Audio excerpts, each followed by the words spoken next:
For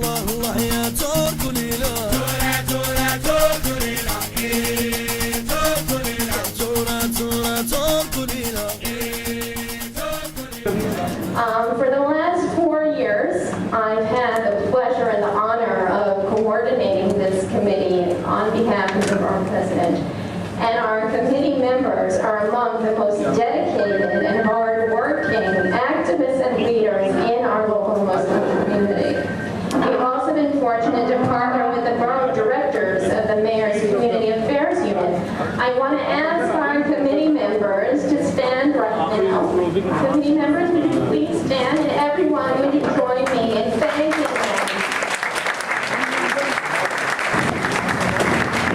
Each of our committee members will be coming to present the citations and declarations of honor.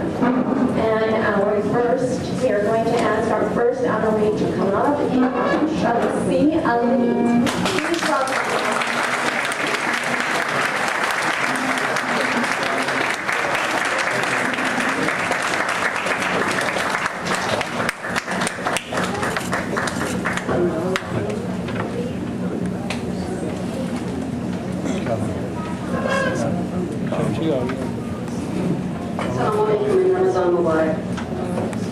Citation of honor presented to Imam Shamsi Ali in grateful recognition of his outstanding contribution to interfaith dialogue and Queens across the nation and around the world.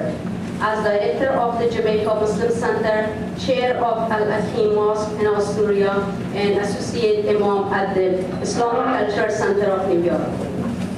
Imam Ali tends to the needs of our city's diverse Muslim community and advisory board member for many interfaith organizations. Imam Ali lectures in churches in Senegal, and he was among the first religious leaders to respond to the September 11 tragedy, named Ambassador for Peace by the International Religious Foundation. He is co-authoring a book with a rabbi entitled Sons of Ibrahim. We are proud to honor this distinguished spiritual guide presented at the 4th annual Ramadan Iftar program in observance of Ramadan held at the New York Hall of Science, presented by Ellen M. Marshall, President of the Borough of Queens, August 10, 2011.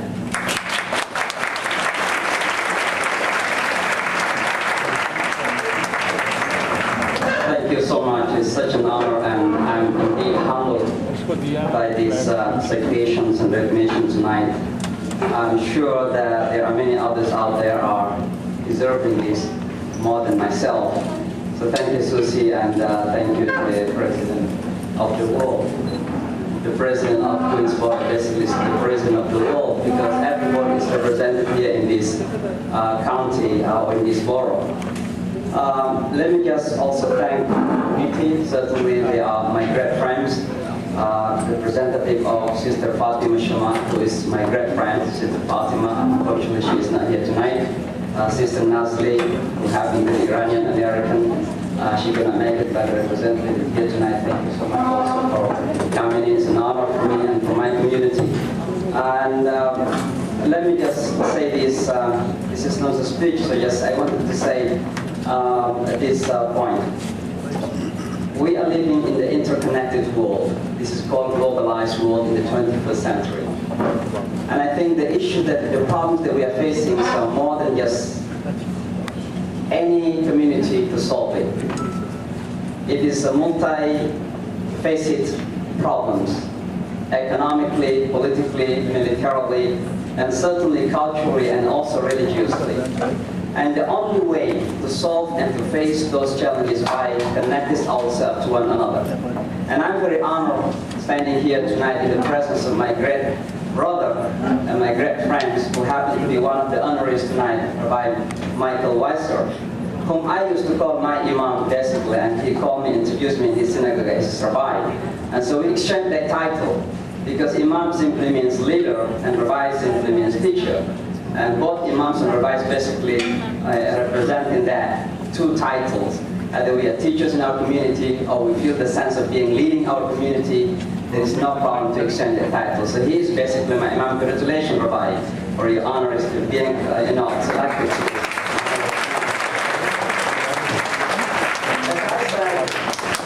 That the problems that we are facing is simply cannot be solved by any single community.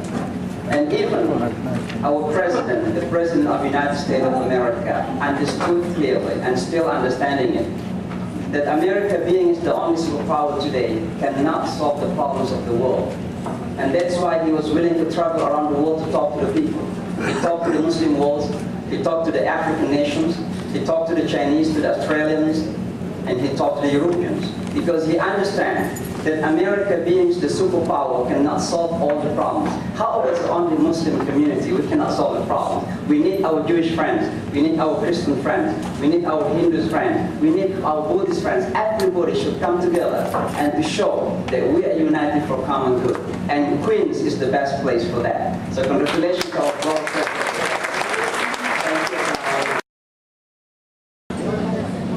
And Paul Rosby will be presenting.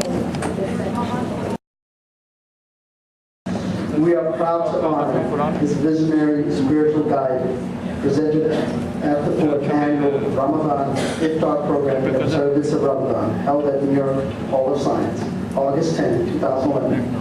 Helen Marshall, President, Borough President.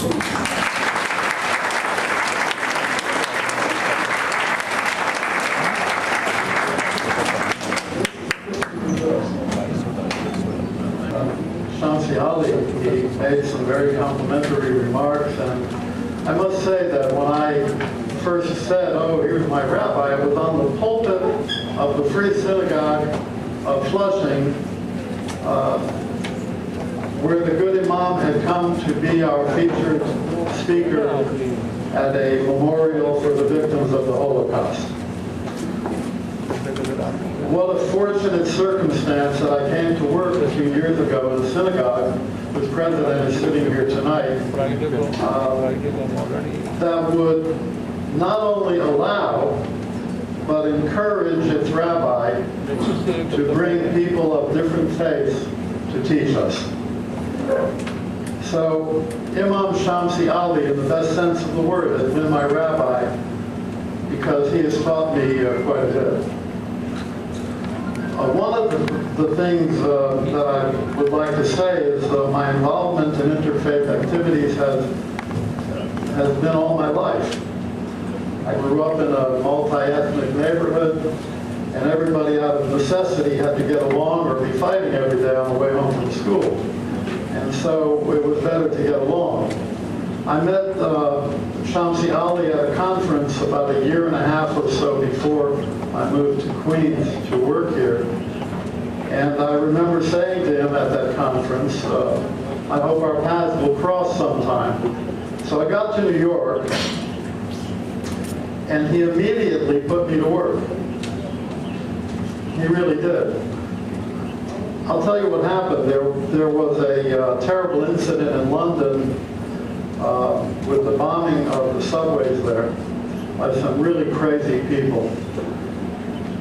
And Muslims in New York were terrified that there would be some kind of irrational retribution here, and there was, in fact, some desecration of Muslim holy places.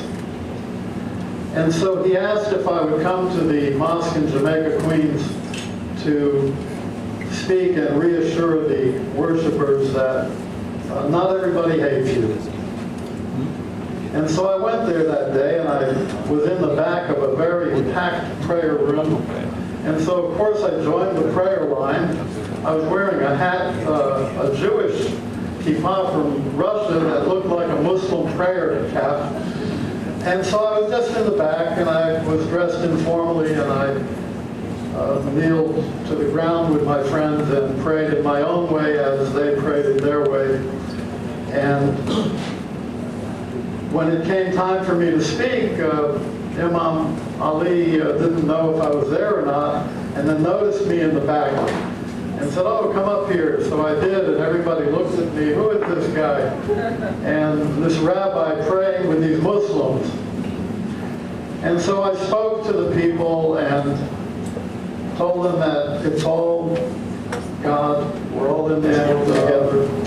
And the Imam also taught me something else about charity in the Muslim community that mirrors the kind of charity that we find in the Jewish community as well.